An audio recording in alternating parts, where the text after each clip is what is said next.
ನಟ ದಳಪತಿ ವಿಜಯ್ ಹೊಸ ರಾಜಕೀಯ ಪಕ್ಷವನ್ನ ಕಟ್ಟಿದ್ದಾರೆ. ವಿಜಯ್ ರಾಜಕೀಯ ಪಕ್ಷಕ್ಕೆ ಸಿಕ್ಕೇ ಬಿಡ್ತು ಮಾನ್ಯತೆ.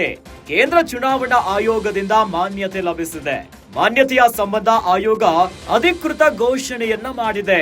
ತಮಿಳಗ ವೆಟ್ರಿ ಕಳಗಂ ಪಕ್ಷವನ್ನ ಘೋಷಿಸಿದಂತಹ ವಿಜಯ್ ಫೆಬ್ರವರಿ 2ರಂದು ಅರ್ಜಿಯನ್ನ ಸಲ್ಲಿಸಿದ್ರು. ನಟ ವಿಜಯ್ ಅವರು ದೊಡ್ಡ ಅಭಿಮಾನಿ ಬಳಗವನ್ನ ಹೊಂದಿರುವಂತಹ ವಿಜಯ್ ಇನ್ನು ಇತ್ತೀಚೆಗಷ್ಟೇ ಪಕ್ಷದ ಬಾವುಟವನ್ನ ಲಾಂಚ್ ಮಾಡಿದ್ರು. 2026ರಲ್ಲಿ ನಡೆಯುವಂತಹ ಚುನಾವಣೆಯಲ್ಲಿ ಸ್ಪರ್ಧಿಸೋದು ಫಿಕ್ಸ್ ಆಗಿದೆ. ತಮಿಳುನಾಡು ವಿಧಾನಸಭೆ ಚುನಾವಣೆಯಲ್ಲಿ ಸ್ಪರ್ಧೆ ಮಾಡ್ತಾರೆ. ಈಗಾಗಲೇ ಸಿನಿಮಾಗೂ ಕೂಡ ಗುಡ್ ಬೈ ಯನ್ನ ಹೇಳಿದ್ದಾರೆ ವಿಜಯ್.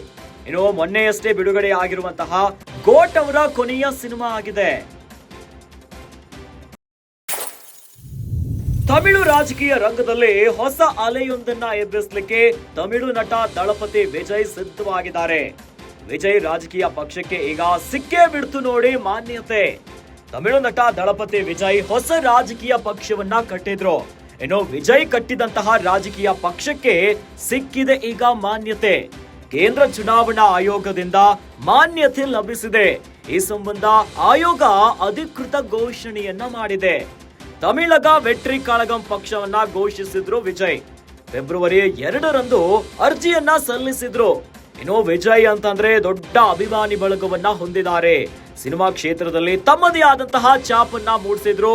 ಇನ್ನು ಇತ್ತೀಚೆಗಷ್ಟೇ ತಾವು ಕಟ್ಟಿದಂತಹ ರಾಜಕೀಯ ಪಕ್ಷದ ಬಾವುಟವನ್ನ ಅನಾವರಣಗೊಳಿಸಿದ್ರು, ಲಾಂಚ್ ಮಾಡಿದ್ರು.